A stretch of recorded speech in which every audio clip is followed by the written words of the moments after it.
For those of you who don't know, my name's Barry Williams. I'm the president of Australian Skeptics, and it has been rumoured that I'm a channel for Sir Jim R. Wallaby, but I'm not confirming or denying that. We've had a very successful year in scepticism since last we met together at our convention in 1987 in Canberra. We had a year in which Greek tourism received an immense promotion from the activities of an Australian psychic.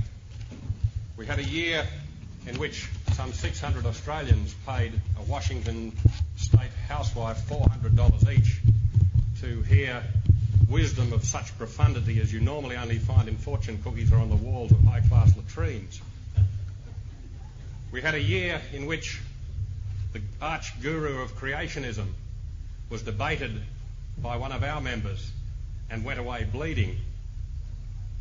We had a year when an Australian family had their luggage stolen in the middle of the Nullarbor plain, and it has never been recovered, and Qantas wants us to know that they deny responsibility for that. And we had a year where the Australian media was somehow fooled by the infamous Carlos hoax, more of which later.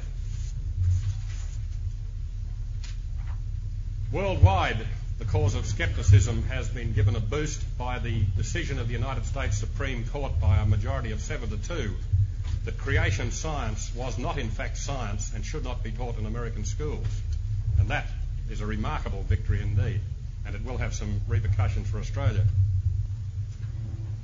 It was a year in which the news media in Australia generally decided that scepticism was the correct approach to take to the claims made by assorted psychics, pseudoscientists and paranormalists who some years previously had uncritical coverage when they came to Australia and decided to strut their stuff.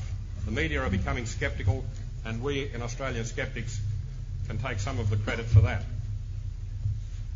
It was a very good year for scepticism, and we hope that the fact that so many of you have turned up today in this lousy weather to see us and to hear what we've got to say is an encouragement for what we've been doing.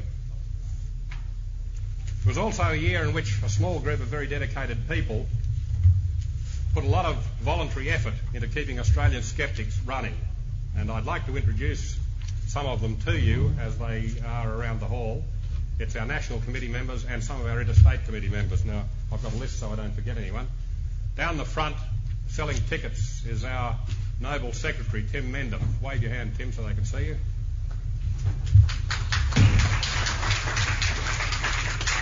Apart from being our Secretary, Tim is also our Treasurer and the editor of our magazine, so he puts a lot of effort into this. Up on the spotlight where you can't see him, and I can't see him certainly because I'm looking straight into the damn thing, is Peter Vells. But wave anyway, Peter.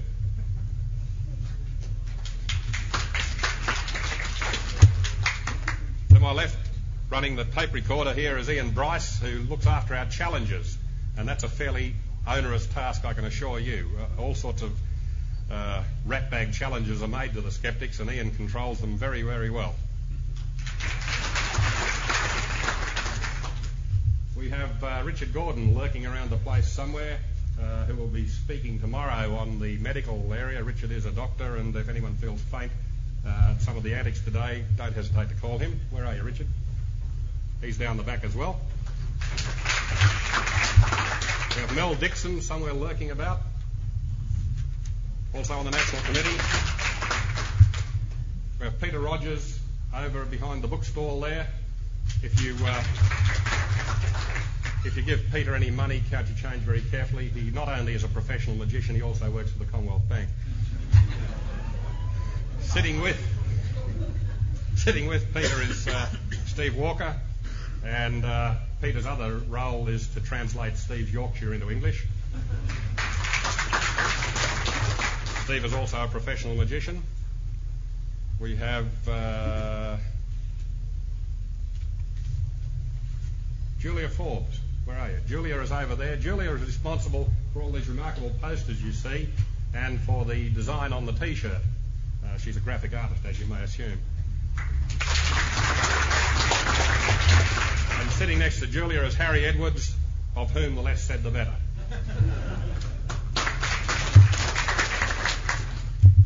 Now, from interstate, from our Victorian committee, we have on the stage here on the end James Durand from the Victorian committee. We have Peter Hogan lurking about somewhere. Down the back there, Peter Hogan from the Victorian committee. From the ACT, we have William Gray. We also have from the ACT Don Laycock, who's modelling. There he is. And is that it from the ACT? Yeah. Julie here? Julie McCarran Benson, is she here? There she is, down the front. Also from the ACT. And from the far-flung outpost of Empire in South Australia, we have Peter Woolcock and Ron Evans. Nobody came down from Queensland. They're still mourning the loss of Joe. And we don't have anyone from Western Australia either, or Tasmania. We don't have a branch in Tasmania. They're all paranormal down there, as you all appreciate. All of these people have done a lot of work over the last several years. In fact, most of them have I forgotten anyone, by the way? Any other committee members here that I didn't mention? No? Good. They've all worked very hard in a purely voluntary capacity to make Australian Skeptics a success. We have between 500 and 600 members Australia-wide, subscribers to our magazine. We're hoping to have a lot more. Each year our numbers increase, and the effects are being felt. The media, as I said earlier, are far less credulous in their reporting of the sort of things that we are interested in. We take credit for that, and we hope to keep it up. We hope to keep, as Don Chipp once said, the bastards honest. And one of my very important roles in welcoming you here and opening this session is to announce the winners of our 2 Skeptics Awards. And I've got to wear my official chain of office for that.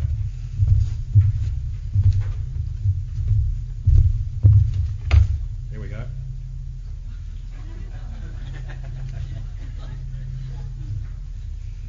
You may or may not be aware that Australian Skeptics each year makes 2 awards.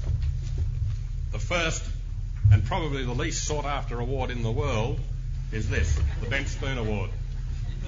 Named after our great friend Uri Geller, who made psychic phenomena disreputable, and presented to Australian Skeptics for presentation by 2 of our patrons, Dick Smith and Philip Adams, and by James Randi, the famous American psychic buster and the man who first exposed Uri Geller. The award has been, as I say, it's not sought after at all by the people who win it, and nobody has ever yet come to claim their award. But to just read you the distinguished list of past winners. In 1982, it was won by Australasian Post psychic Tom Wards. Tom has the remarkable distinction of being possibly the least accurate psychic in the world. Australian Skeptics keeps a list of his predictions each year, and any ordinary citizen would predict better than Tom Wards does. The next year it was won by a psychic called Dennis Hassel, who had the remarkable ability of making parts of his anatomy disappear. Nobody could quite work out why he wanted to do that, but he did it on stage, and for recent years he's totally disappeared, so maybe it worked after all. 1984 was a government body, the Melbourne Metropolitan Board of Works, who expended taxpayer or ratepayers' money for the noble purpose of bringing to Australia a psychic archaeologist to divine for the outlines of an old colonial building on a plot of land they used. Needless to say, that was unsuccessful as well. 1985, the Findhorn Foundation brought to Australia an even more remarkable character, a psychic dentist. And the psychic dentist had the ability to stop your teeth from decaying, and if you had rotten old amalgam fillings, he'd turn them to gold in your very mouth. Unfortunately, he left the country and he'd filled halls in every capital city, and we calculate he probably made something in the order of $100,000 out of the exercise, so he's probably not all unhappy about winning our award. And last year, of course, it was the most famous of our recipients. It was Peter Brock, Australian motor racing champion, not for his motor racing ability, of course, which is superb, but for the fact that he tried to have us believe of some new energy source that would fix cars up and make them run so much better and and that sort of thing, and he won it for his energy polarizer. Now, this year we had a number of nominations, and if I had a pretty girl in a low-cut dress and an envelope, Tim Mendon was going to do it, but he's hiding.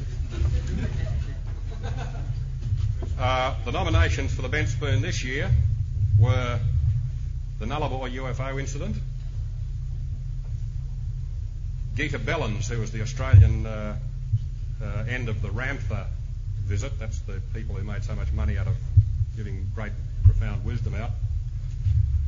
Mrs. Anne Dankbar, the South Australian psychic, who allegedly found the Colossus of Rhodes, and we all know what happened to that. We'd like to have we had announced the suggestion of the harmonic convergence, which you'd all be familiar with, but we couldn't find anybody who actually claimed to be responsible for that. Maybe it was just a little psychic message that went around. The Network News magazine, which was advertising alchemy, and oddly enough, the Australian Physicist, which is the official magazine of the Institute of Physics, and that was because it ran an article proving, what was the title of the article, Tim? It was about probabilities using tarot cards, and it was written by a retired professor of physics. It is a referee journal, and we were very surprised, in fact, that they would run an article like that. But if I could have the envelope to tell us, which I will psychically divine, the winner of the 1987 bench spoon from Australian Skeptics is Mrs. Anne Dankbar's The Finder of the Colossus of Rhodes.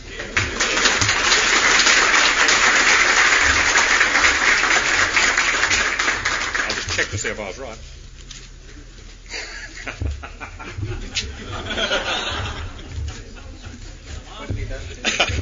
It says your fly's undone.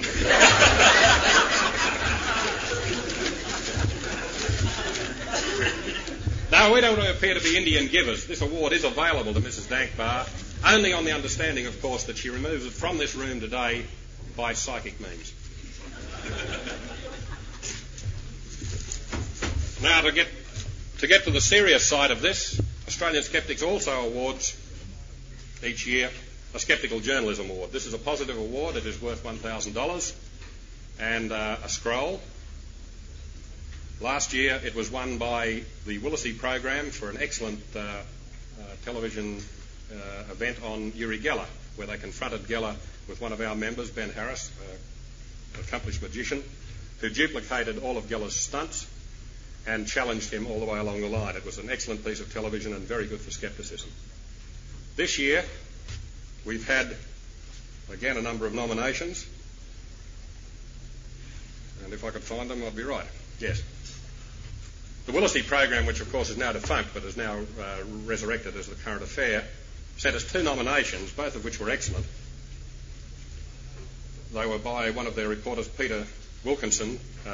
One was on a New Zealand healer who claimed that using certain colour therapies you could cure people of all sorts of diseases, which included, I might say, AIDS, leukemia and ME, which the story was actually about.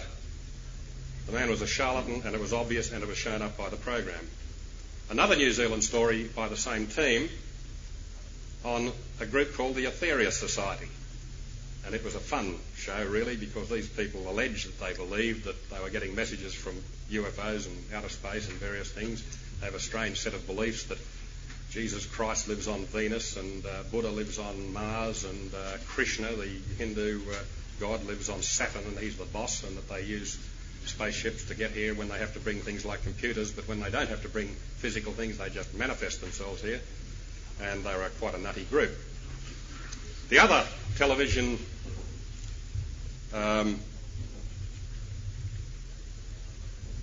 entry was from the ABC program The Investigators.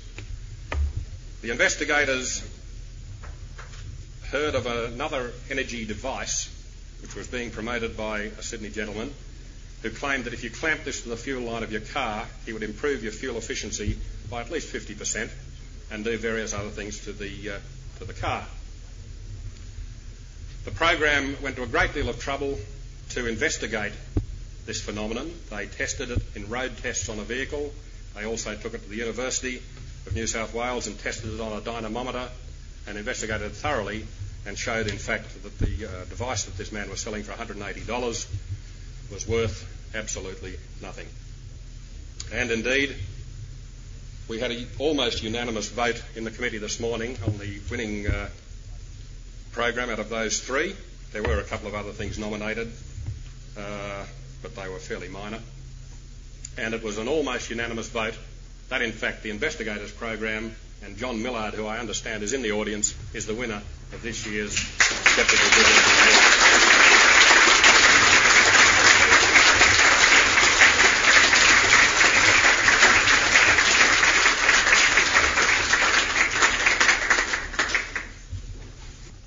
This is going to test your faith. This is the award, and it's a little scroll that you can put on the wall of your thing. We don't have the cheque in it because we didn't actually know who to make it out to. But if you're not too sceptical, I think you will find that before the end of the day, you will also have the cheque. And congratulations once again. And would you like to say a few words? I mean, I can't imagine a journalist not. Oh, no. Thanks very much, Barry. Thank you very much for the Skeptics Society and Vic Smith for making the offer of the award. I certainly must, and together with Mike, I guess presume to thank the very united team we have with the investigators that can make the program happen like this. And I suppose make the other comment, as Mike's just said today, our Mr. Dodge, and for goodness sake, with a name like that, I thought you might have thought we made the whole thing up. But, how do you feel do anything for money these days? That's right. Looks like we got a party. Has surfaced again in South Australia and is selling the devices, the magic devices. So if you missed out on getting them in New South Wales, there's a chance to go to South Australia and get them. Thank you very much.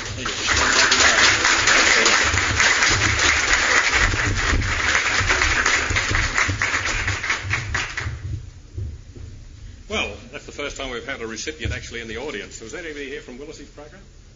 But good on you. They psychically divined they weren't going to win. But they were good programs, I must say, and they deserve special commendation for what they did. Now, I'm about to wrap this introductory session up. Just to remind you that over there we have certain merchandise for sale. We've got some Australian Skeptics T-shirts, very good value. We've got back issues of The Skeptic and the American publication The Skeptical Inquirer.